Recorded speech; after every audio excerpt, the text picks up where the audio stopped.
Welcome back to my Life Lessons by Lisa Maria. Hello, hello, hello.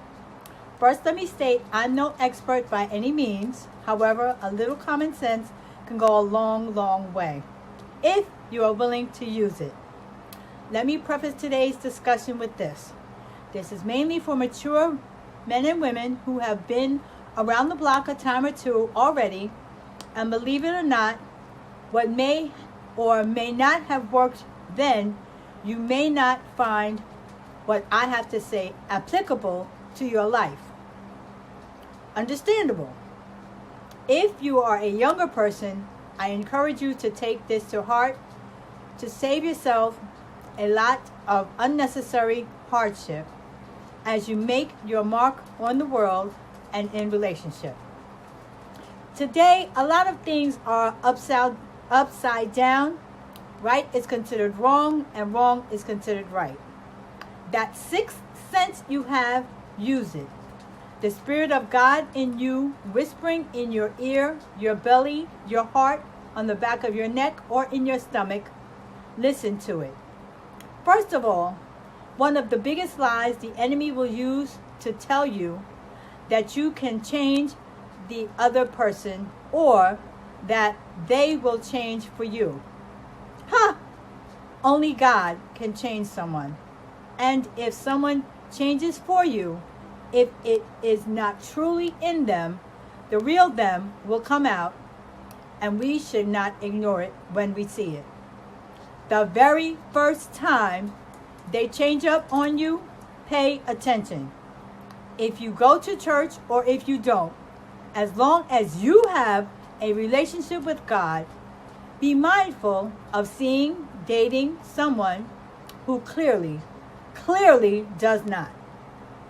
That is being unequally yoked. Don't make excuses, run. You cannot win them over to your side, but you can stand strong and firm in your principles and let them be. God has better for you.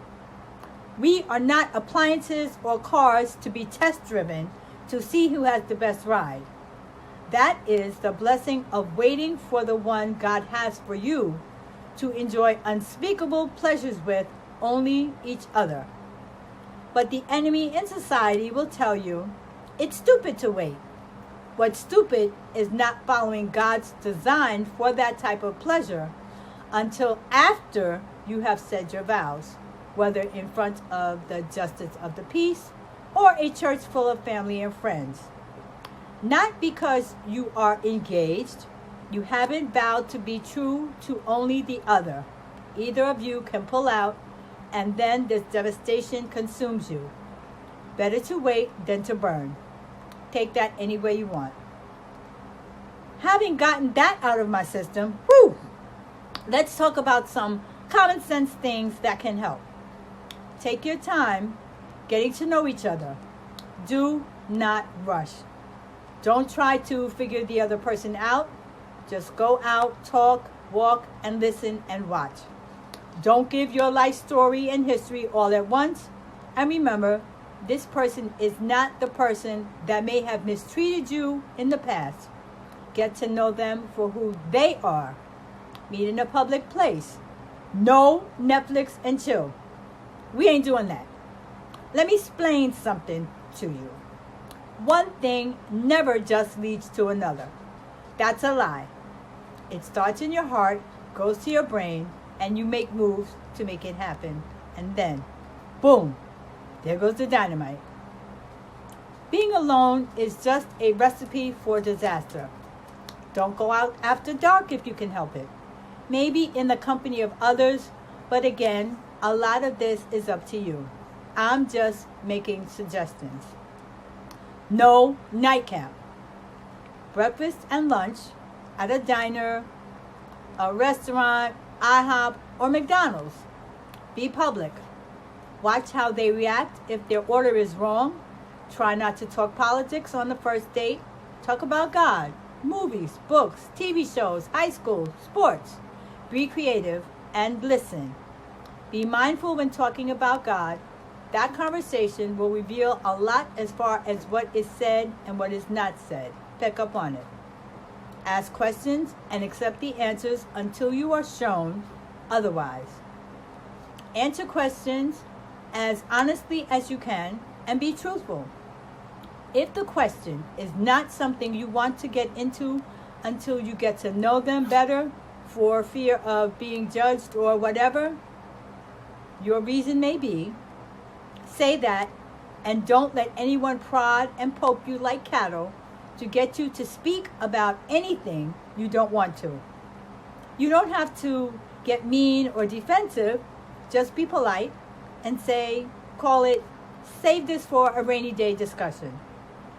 If you are interested in this person enough to spend time with them, remembering at least their favorite color, sports team, types of food are things that you keep in mind. However, being human, we can forget. If you know or think you may forget, jot it down in your phone under their number in the notes. One thing to remember is that we go after what we want. We pay attention to small details when we care. We handle and respect their feelings as we would our own and expect the same in return. Not a thing wrong with that. Anyone working or running a business may have limited time, yet a million excuses. You make up your mind what you are willing to accept and what you are not, and don't waver.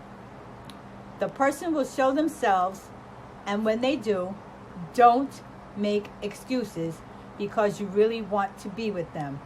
Let them go. If it's meant to be, it will happen in God's time. If you make excuses and accept them as they are, do not be surprised when more than your feelings get hurt. Take that any way you want. One more thing before I let you go.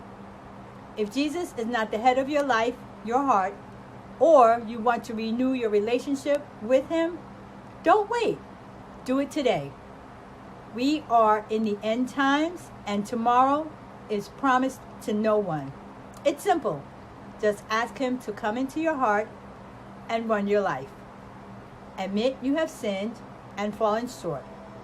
Ask him to forgive you and let him know you believe he is the Son of God who died for your sins and rose again so that you could live a blessed life now with him until he comes back to get you to spend eternity with him. Old things are passed away and you are new in him. Done. Thank you for taking the time to watch me today. Until next time, and this discussion is not over, may God continue to bless your life.